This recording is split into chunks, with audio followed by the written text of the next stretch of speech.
Hello दोस्तों, यह नोएडा के पार्क का सीन है। कुछ हम गाय के बारे में मैं कहना चाहूँगी। गाय में 33 करोड़ देवी देवता का वास है। गाय का जो गोबर होता है वह बहुत उपयोगी होता है। आप लोग पहले देखे होइएगा कि जब कोई मर जाते हैं तो उनको बाहर निकाल करके तुलसी चौरा के सामने में गाय के गोबर से नीप करके और उस लाश को रखा जाता था। क्यों, जब आदमी के शरीर को प्राण छोड़ देता है उसके बाद उसमें बहुत से विषैली जीवाणु प्रवेश कर जाते हैं और वह जीवाणु जो है सो बहुत बीमारी होता है उसे। वैसे ही आजकल आदमी ज़्यादा बीमारी से परेशान रहता है।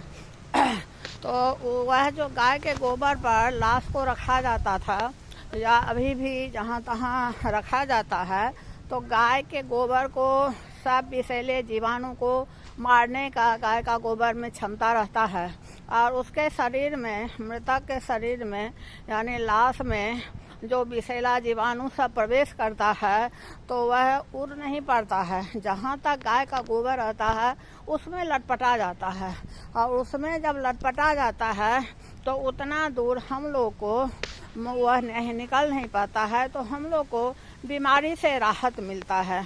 कितना गाय के गोबर हुआ, गाय का मूत्र हुआ या उसका हड्डी हुआ या चमड़ा हुआ, उतना उससे हम सुख करते हैं, बच्चे को पालते हैं। हमारे माँ बाप हम लोग को पाली पोसी गाय से और उस गाय को बिना इंजेक्शन का कोई भी खटाल वाले दुखते नहीं हैं। क्या उसके गाय के शरीर में दर्द नहीं है?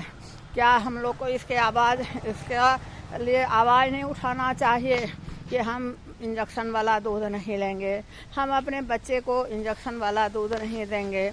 हम लोग हिंदू राष्ट्र घोषित कर रहे हैं, लेकिन हिंदू राष्ट्र घोषित करने का यही मतलब है कि हमारे देश में माताओं के प्रति अन्याय हो, गाय के प्रति अन्याय हो। इसी से हम लोगों का जो देश है तो हिंदू राष्ट्र घोषित कर देंगे। बड़े बड़े लच्छेदार भाषण करने वाले जो हैं मुनि महात्मा रहे या कोई भी रहे, सबको एकजुट होकर के गाय का सुरक्षा करना चाहिए। कुत्ता गाड़ी पर बैठता है, कुत्ता के लिए एसी लगा हुआ है ये हम कोई उसका अति नहीं करते हैं कि कुत्ता को अब नहीं पालिए। कुत्ता भी वफादार है, वो भी जीव है, लेकिन गाय भी तो जीव है। वो उसमें भी तो करोड़ देवी देवता का वास है। उसके गोबर में, उसके मूत्र से दवा बनता है, उसके हड्डी से कितना सामान बनता है, उसके चमड़ा से क्या क्या मिलता है। उस पर एक भी पैसा हम हिंदू हैं और उस पर ध्यान नहीं देते हैं, उसके सुरक्षा का ध्यान नहीं देते हैं।